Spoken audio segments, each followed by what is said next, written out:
प्रतापगढ़ की जनता अपना फैसला ईवीएम में कैद कर चुकी है। चुनावी तूफान वहां थम चुका है, लेकिन बयानबाजी की आंधी अभी भी धूल उड़ा रही है। इस आंधी ने सियासी तूफान ला दिया है। बयानबाजी खत्म होने का नाम नहीं ले रही। प्रतापगढ़ की इस आंधी का असर उस लोकसभा सीट पर भी अब आपको देखने को मिलेगा, जहां सीएम योगी के मंत्री और सुभाषपा के अध्यक्ष ओपी राजभर की साख दांव पर लगी है। लोकसभा चुनाव में छठे चरण के मतदान पूरे होने के बाद सियासी बवंडर मचा हुआ है, खासकर यूपी में, जहां कुंडा विधायक रघुराज प्रताप सिंह और राजा भैया के समर्थन के ऐलान के बाद से ही बीजेपी के सहयोगी दलों ने उनकी घेराबंदी शुरू कर दी है। पहले अनुप्रिया पटेल ने राजा भैया पर हमला बोला था, अब ओपी राजभर ने राजा भैया पर निशाना साधा। जी हाँ, चुनाव आखिरी चरण में आ चुका है, तो वही बयानबाजी अपने सबसे उत्तम लेवल पर नजर आ रही है। सियासी बयानबाजी में रानी और राजा का जिक्र खूब किया जा रहा है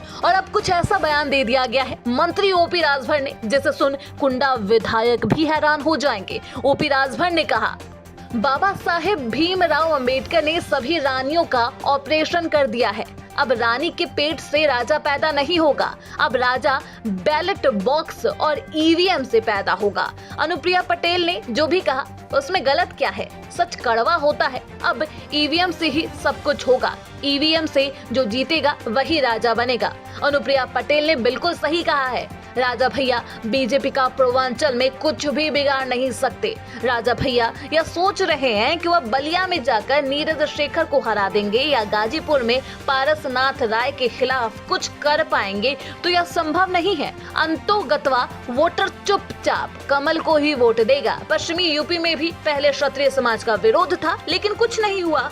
ओपी राजभर के इस बयान ने सियासी भूचाल ला दिया। प्रतापगढ़ में तो वोटिंग हो चुकी है, लेकिन अब घोसी सीट पर चुनाव बाकी है, लिहाजा हो सकता है इस बयान का असर भी वहां पर देखने को मिले। कयास लगाए जा रहे हैं कि ओपी राजभर के इस बयान के बाद घोसी लोकसभा सीट में भी सियासी समीकरण बदल सकते हैं। घोसी सीट बीजेपी ने सुहेल देव भारतीय समाज पार्टी यानी कि सुभाषपा के कोटे में दी है और यहाँ से राजभर के बेटे अरविंद राजभर मैदान में है। ओपी राजभर की प्रतिष्ठा दांव पर है। देखना बेहद दिलचस्प होगा कि इस बयानबाजी का असर वोट बैंक पर क्या कुछ पड़ता है। Bureau report, TV7 Bharat.